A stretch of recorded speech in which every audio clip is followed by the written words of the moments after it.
Believe it or not, the streets of New York may actually be paved with gold. You've probably walked 47th Street countless times without realizing the riches that lie beneath.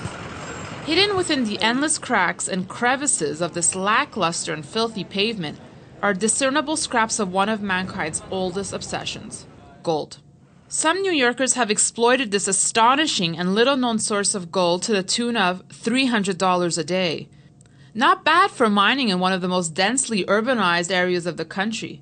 And believe it or not, there's plenty of unclaimed gold on public land in the streams and rivers of New York State. We're in Astoria, Queens now, and I'd like to share something with you now. We're at a place that's known as Hell Gate, and it got this name because of the treacherous waters. When ships were trying to come in through the Atlantic, they really encountered a hard time crossing this passageway.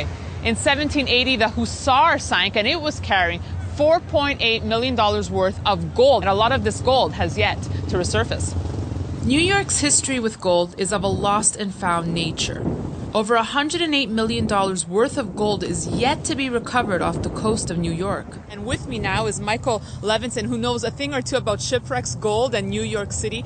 So, Michael, do we know how much gold has sunk, or is that something they try and keep private? Well, this is what a shipping agency would not advertise what it was containing, so that this way they wouldn't be pirated along the way. Also, their insurance would be through the roof if they had notified their carrier that they had a gold shipment. But there are scuba divers who are still looking for gold today, from what I understand. Yes, especially up by Hell Gate. There is one shipwreck where some gold has surfaced, so that it was known that it was carrying a lot of gold, and the waters were too treacherous to salvage during the years that the ship had sunk. And now they're diving and they are finding things. Do we know how much gold has resurfaced?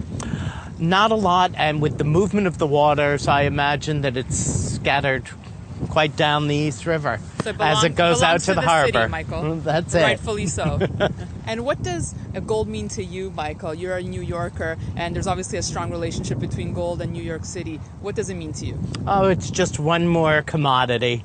You know, in an island full of commodities, it's just one more to be traded. And believe it or not, there's plenty of unclaimed gold on public land and in the streams and rivers of New York State.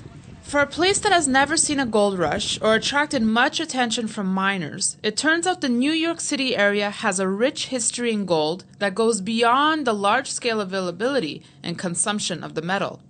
So we've seen examples of gold around New York City, but it pales in comparison to what's housed in this building across the street, the New York Federal Reserve. I'm standing probably on the world's largest stockpile of gold. Over $200 billion worth of gold is housed here at the Federal Reserve. However, only 2 to 5% actually belongs to the U.S. government. Overall, all this gold definitely makes it New York's ultimate claim to gold fame.